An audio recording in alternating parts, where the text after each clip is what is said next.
Hello दोस्तों, मैं स्वागत करता हूं आप सभी का एक बार फिर से। फ्रेंड्स, आज का ये वीडियो बहुत ही इंटरेस्टिंग है और साथ ही साथ बहुत ही इंपॉर्टेंट है।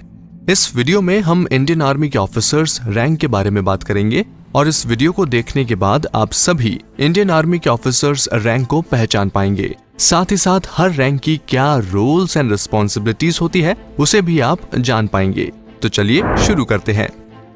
फ्रेंड्स, भारतीय सेना का नाम दुनिया की टॉप 5 सेनाओं में गिना जाता है। भारतीय सेना को शक्तिशाली बनाती है इसके हथियार और इसके जवान। सेना में भी पद का एक क्रम होता है जिसके अनुसार सेना में कार्य किए जाते हैं। आज हम आपको बता रहे हैं कि सेना में रैंक का क्या क्रम है। तो चलिए आपको बताते हैं। Indian army ranks can be classified into 3 categories. First, commissioned officers, जो कि all India services and group A services officer के इक्विवेलेंट है। नंबर 2, जूनियर कमीशन्ड ऑफिसर्स, जो कि ग्रुप बी ऑफिसर के इक्विवेलेंट है। नंबर 3, नॉन कमीशन्ड ऑफिसर्स, जिन्हें ORS other ranks भी कहा जाता है। तो हम आज बात करते हैं कमीशन्ड ऑफिसर्स के बारे में। सबसे पहले बात करते हैं लेफ्टिनेंट रैंक की। लेफ्टिनेंट के शोल्डर्स पे 2 5 पॉइंटेड स्टार्स लगे होते हैं। यह भारतीय सेना में शुरुआती कमीशन्ड रैंक होती है।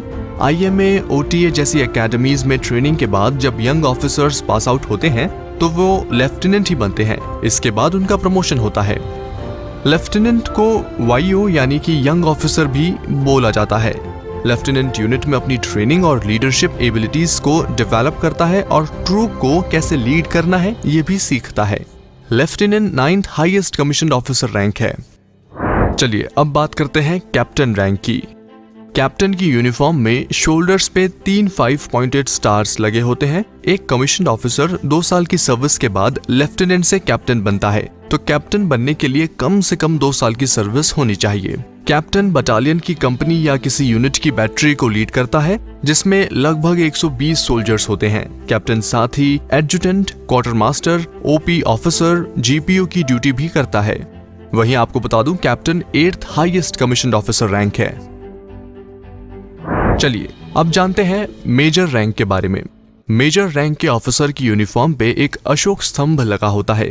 एक ऑफिसर को कैप्टन से मेजर बनने के लिए 6 इयर्स की सर्विस करनी पड़ती है और पार्ट B एग्जाम को क्लियर करना पड़ता है।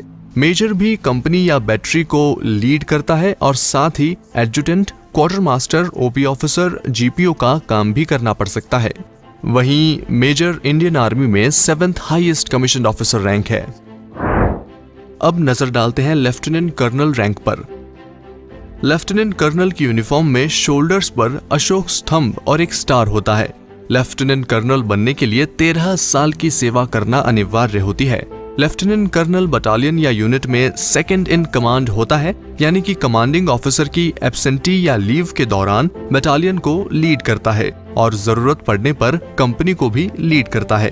आपको बता दूं, इसके साथ ही लेफ्टिनेंट कर्नल की रिस्पॉन्सिबिलिटी बटालियन को अच्छी ट्रेनिंग देना भी होता है और वहीं बटालियन के अकाउंट की जिम्मेदारी भी लेफ्टिनेंट कर्नल की ही होती है, यानी कि सेकंड इन कमांड की होती है। Lieutenant colonel 6th highest commissioned officer rank है। दोस्तों, अभी तक हमने जिन रैंक्स के बारे में बताया ये सभी टाइम स्केल रैंक है, यानी कि एक निश्चित सर्विस के बाद ये रैंक्स मिल जाती है। Subject to clearance of part B and part D exam for major and lieutenant colonel respectively. अब आगे जो हम रैंक्स के बारे में बात करने जा रहे हैं ये सब सिलेक्शन ग्रेड में आते हैं, यानी कि इसका मतलब ये है कि प्रमोशन के लिए उनके डिफरेंट कोर्सेज की ग्रेडिंग और मेरिट और साथ ही साथ ऑफिसर की एनुअल कॉन्फिडेंशियल रिपोर्ट, जिसको ACR भी कहते हैं, इनको कंसिडर किया जाता है। तो अब बात करेंगे कर्नल रैंक की। कर्नल की यूनिफॉर्म पर 2 स्टार और 1 अशोक स्तंभ लगा होता है। कर्नल और इससे ऊपर के रैंक सिलेक्शन ग्रेड में आते हैं। इसके आगे के प्रमोशन को सिलेक्शन के आधार पर किया जाता है। कर्नल बनने के लिए कम से कम 15 इयर्स की कमीशन सर्विस जरूरी होती है। कर्नल एक बटालियन या यूनिट को कमांड करता है और इन्हें CO यानी कमांडिंग ऑफिसर भी कहते हैं। एक बटालियन में 4 राइफल कंपनी होती है जिसमें लगभग 900 कॉम्बैट ट्रूप्स होते हैं। कर्नल बटालियन या यूनिट को 2-3 साल तक कमांड करता है और उसके बाद हायर फॉर्मेशंस में स्टाफ ड्यूटी भी करता है। मोस्टली ये देखा गया है कि officer commission through ND entry get approved for colonel rank in his first chance. यहाँ पे एक बात और आप जरूर समझिए कि जो लेफ्टिनेंट कर्नल किसी वजह से कर्नल रैंक के लिए अप्रूव नहीं हो पाते हैं, वो भी अपनी 26 इयर्स की सर्विस पूरी होने के बाद टाइम स्केल प्रमोशन के तहत कर्नल बन जाते हैं, बट उन्हें बटालियन कमांड करने का मौका नहीं मिल पाता है। वहीं अगर रैंक की बात करें तो colonel 5th highest commissioned officer rank है और कर्नल 54 इयर्स तक सर्विस कर सकता है। चलिए अब बढ़ते हैं आगे और अब हम बात करेंगे ब्रिगेडियर रैंक की। ब्रिगेडियर अपने शोल्डर्स पे नेशनल एम्बलम के साथ 3 5 पॉइंटेड स्टार्स ट्रायंगुलर फॉर्मेशंस में लगाता है। ये एक 1 स्टार रैंक होता है जिसे यूनिफॉर्म के कॉलर पर लगाया जाता है। ब्रिगेडियर भी सिलेक्शन ग्रेड रैंक है। ब्रिगेडियर बनने के लिए कम से कम 26 इयर्स सर्विस मैंडेटरी होती है। ब्रिगेडियर एक ब्रिगेड को कमांड करता है।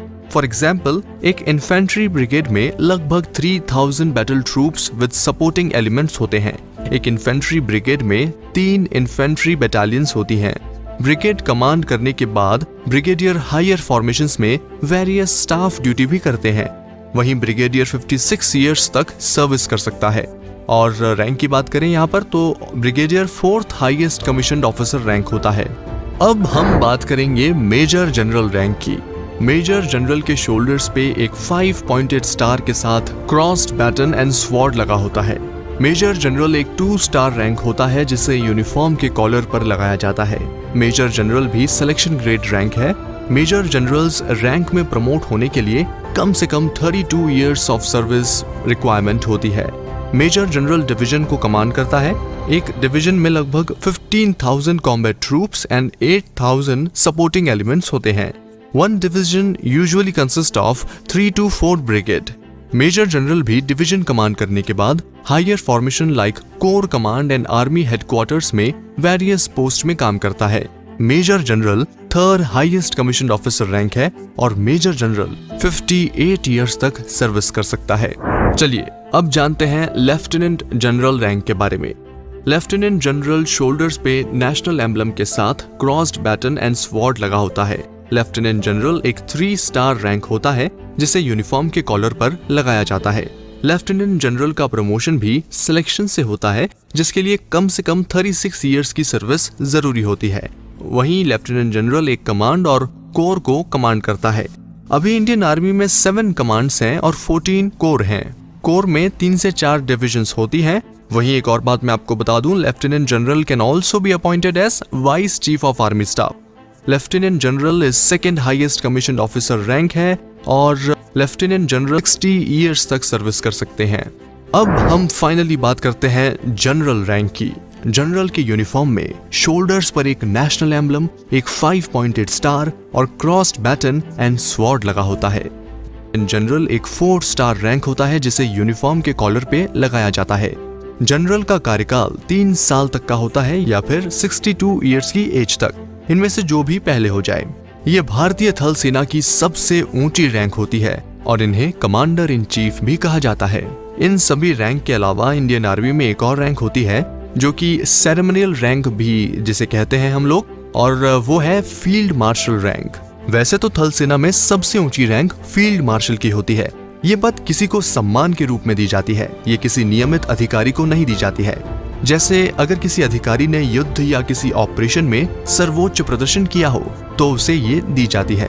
आपको यहाँ पे बता दें कि अभी तक ये रैंक सिर्फ 2 अधिकारियों को ही दी गई है, जिसमें एक है फील्ड मार्शल KM करियप्पा और फील्ड मार्शल सैम मानेकशॉ का नाम शामिल है। हालांकि अब ये उपाधि किसी को नहीं दी जाती है। आई होप आपको इस वीडियो से एक इंडियन आर्मी ऑफिसर्स के रैंक्स के बारे में जानकारी मिली होगी। इस वीडियो को आप अपने फ्रेंड्स के साथ शेयर जरूर करें ताकि उन्हें भी इंडियन आर्मी रैंक्स के बारे में जानकारी मिले। I will see you in the next video. जय हिंद।